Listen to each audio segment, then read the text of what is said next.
Hey survivors, this is Harry with Bug Out Montana, and today we're going to talk about the Type 2 shelter, which is the short-term shelter.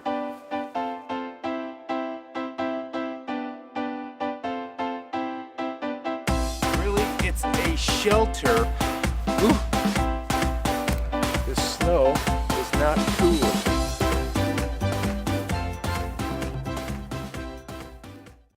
Alright, like all adventures, this one starts with a scenario.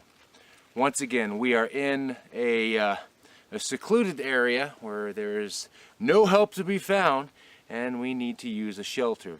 Now, number 2 shelter is important because it forces us to think outside the box. A lot of times we find ourselves with this idea that shelter can only be one of 2 things: a house or a bunch of twigs gathered together into a lean-to. Not so much.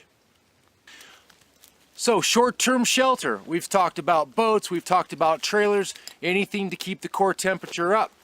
Now, we also have to be aware that some of those short-term shelters can be a tent, teepees, anything like that.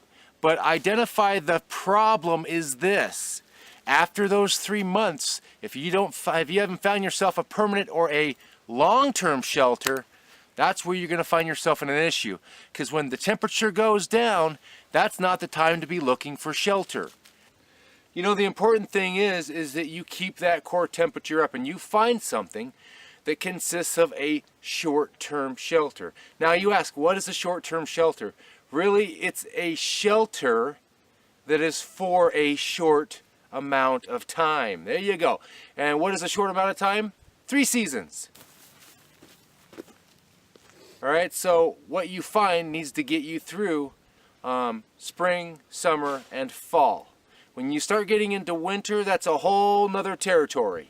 The time to be looking for shelter is when the temperature is up, our spirits are up, our bellies are full, and we're motivated to find that new shelter. So with Bug Out Montana, we get a lot of people that talk to us about, boy, I'm really excited about, you know, the switch, and we hope that the power goes out and all these bad things happen. And I'm thinking to myself, boy, does anybody really want that to happen? Nobody wants to see bad things happen to their children, to their friends, to themselves. But we also need to be in a heightened awareness that allows us to see danger before it happens. We want to be thinking of those what-if scenarios so that when that happens, we will be prepared. And that's the purpose of Bug Out Montana, is being prepared for whatever happens. If you're prepared, prepare others so that you are not the only leader out there. You can provide for your own, but also it's one less body to drag out of the mud.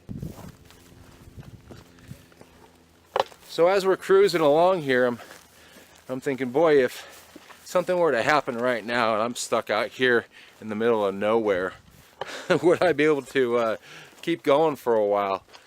And you know, you got snow. It's about 18 degrees right now, and I think I would be good to go. And do you know why? Because I have a dog and not a cat.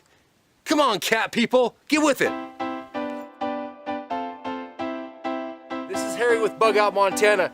You have a great day. Find my way out of here. Tango! Where'd you go, dog?